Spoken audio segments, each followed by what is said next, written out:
Semoga kisahku bisa menginspirasi Anda semua ya guys ya, para pedagang warung sembako. Hari ini saya akan berbagi cerita saya dengan cerita hasil menabung dari warung sembako.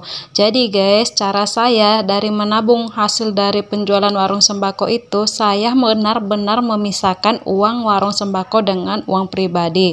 Jadi kalau saya mendapatkan pendapatan itu saya bagi dua guys ya. Itu satu dananya buat kulaan warung, yang satu lagi saya sisihkan untuk ditabung ya guys ya. Nah, di sini saya akan menceritakan hasil dari menabung dari warung sembako selama 2,5 tahun sebanyak 21.400.000, dan itu saya menabung tidak ditarget ya guys ya. Oke guys, kemarin sempat buka warung sambil tukang kerja, tapi keuangan jadi agak ribet gitu guys. Berapa hasil pendapatan langsung habis beli bahan gitu, ada aja bahan yang dibeli pakai uang warung. Jadi untuk sementara warung ditutup selama sebulan lebih guys ya, jadi supaya keuangan itu bisa ditata dengan rapi, jadi teratur gitu guys, pengeluaran dan pemasukan. Jadi karena kemarin sempat buka itu hampir seminggu, itu pas tukang kerja uang warung ada masuk, tapi nggak jelas gitu, nggak nampak, beli ini, beli paku, beli apa. Jadi aku mau uang warung gitu dipisah guys ya. Jadi untuk sementara ini warung ditutup selama sebulan, takutnya uang warung habis, barang habis, tapi duitnya tidak nampak ya guys ya. Jadi guys, di video ini saya akan berbagi, ini adalah bangun dapur rumah subsidi, dan ini hari ini sedang pembongkaran kamar mandi ya guys ya. Jadi ini nanti akan dibongkar sehingga ruang tamu jadi luas, dan ini biaya untuk renovasi dapur dan pindah kamar mandi ini hasilnya dari menabung dari uang warung sembako ya guys ya.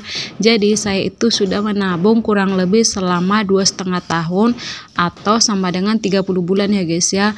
Jadi cara menabung saya sudah ada saya jelaskan di video saya yang sebelumnya guys ya.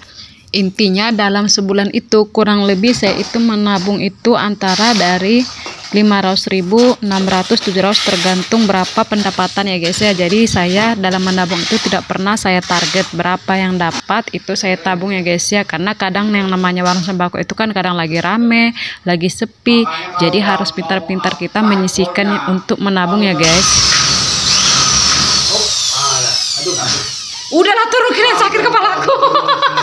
Udah bolong tempatnya semua ratas juga. Biar aja Pak yang paham. Udah 2 orang turun tangan gak bisa. Kacau Pak, dia nggak usah jadi helper lagi orang ini. Nggak lolos. Biar aja Pak ya. Bisa. Bikin mie itu apa? Ngobrol aja kalian, nggak lolos minta Indomie lagi. Bah ya emang. Nampaknya menabungnya sepele ya kan guys ya, tapi setelah kita nabung kurang lebih 2 tahunan itu hasilnya lumayan sangat ya guys ya. Karena bisa dibilang dalam sehari itu kadang saya itu bisa nabung 20.000, 30, bahkan pernah juga 15, 10.000 atau 5.000. Jadi berdasarkan berapa pendapatan kita ya guys ya. Nah, yang namanya warung sembako tidak mesti tiap hari rame guys ya, apalagi warung saya ini masih yang standar, yang sederhana guys ya. Jadi saat mau menabung jangan semua uang pendapatan hasil dari warung sembako itu ditabung sekaligus ya guys ya. Uang itu harus dipilah. Saya sudah membuat video lengkapnya itu secara detail di video saya guys ya. Silakan dicek di situ, sudah secara jelaskan secara detail. Intinya kita harus tetap kulaan barang dan kita sisihkan sedikit untuk menabung ya guys ya, sesuai dengan pendapatan kita, sesuai harian pendapatan kita. Karena saya bilang tadi tidak selalu mesti rame setiap hari. Jadi semakin rame ya semakin banyak kita tabung. Jadi walaupun pendapatan kita sepi, usahakan tetap menabung ya guys ya. Minta 2.000, 3.000 yang penting nggak apa-apa, sikit-sikit, asal kita menabungnya itu secara teratur.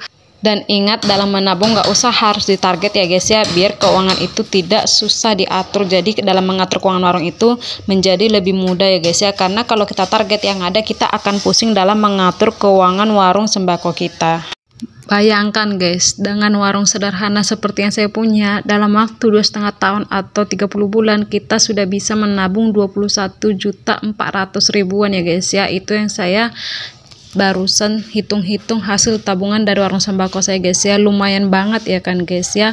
Nampaknya kecil itu angka nabung sehari 30, 20, ternyata setelah kita hitung-hitung, setelah kita tabung selama 2,5 tahun lebih, kita mendapatkan itu 21.400.000. Lumayan banget kan guys.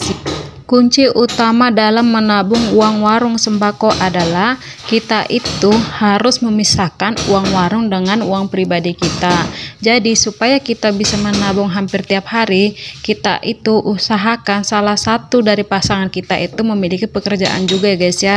Jadi jangan hanya berpatokan terhadap penghasilan warung sembako. Nah, bisa saja sih guys uang dari nabung dari uang sembako ini saya pakai buat modal warung saya lagi, buat supaya tambah warung saya itu tambah besar gitu, tambah lengkap komplit. Tapi saya memikirkan juga anak saya sudah makin besar, jadi harus butuh kamar, jadi nggak mungkin kan tidur harus bersama orang tuanya padahal anak sudah mulai besar.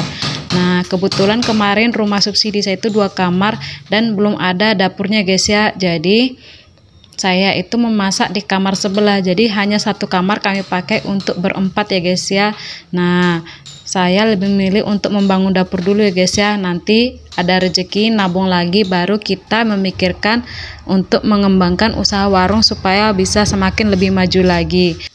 Total biaya renovasi rumah dapur subsidi ini bagian dapur sama pindah kamar mandi sama ganti keramik ruang tamu itu semuanya totalnya itu 30.370.000, udah termasuk uang makan sama uang rokok tukang ya guys ya. Biarpun saya tidak memberi rokok tiap hari sama tukang, kadang saya kasih kadang enggak. Jadi ini total keseluruhannya itu 30.370.000 ya guys ya, sudah ganti keramik, pindah kamar mandi dan ada kamar 1 lagi tambahan. Biarpun mungil yang penting berfungsi dengan baik ya guys ya, karena anak cowok sama cewek harus dipisah.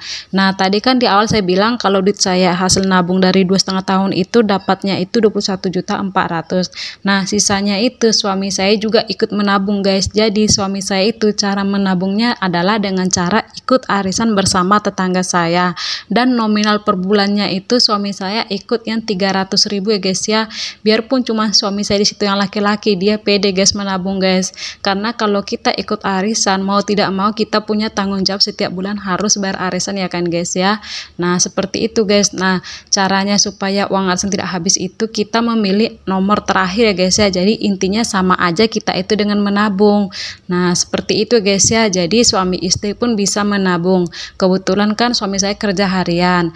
Jadi gimana caranya seandainya suami saya dapat uang tip, uang lebih, dia ikut menabung gitu ya guys ya. Kan nggak terasa guys, 10.000 tiap hari, 10.000 sebulan 300 bisa bayar uang arisan. Seperti itu ya guys ya. Oke guys, semoga video saya ini bisa menginspirasi Anda ya guys ya. Oh iya guys, kamar ini belum ditempati ya guys ya, itu hanya sebagai gambaran contoh. Kalau kamar ukuran 1,5 kali 3 meter itu bisa dipakai untuk kamar laki-laki, cocok ya guys ya. Pintar-pintar kita aja menata, buktinya kasur single sama space untuk lemari masih ada ya guys ya. Jadi kita harus bisa memanfaatkan ruangan yang sempit ini sesuai dengan fungsinya guys ya. Saya memilih warna keramik putih supaya nampak lebih luas ya guys ya. Nah, ini adalah nampak dari kamar mandi rumah subsidinya guys ya. Ukuran kamar mandi ini ukuran 1,5 kali 2 meter ya guys ya. Keramiknya warna dasarnya itu putih tetap ya guys ya, supaya nampak lebih luas. Dan keramik dinding ini saya pilih dengan ukuran 30 kali 60 cm ya guys ya. Di sini saya kasih horden supaya air tidak keciprat ke mesin cuci ini guys ya, dan agak rawan juga karena ada colokan listrik gitu guys. Jadi kalau pas mandi hordennya ditarik ya guys ya. Nah, ini contoh kamarnya guys ya. Sempit tapi berfungsi dengan baik. Oke guys, terima kasih.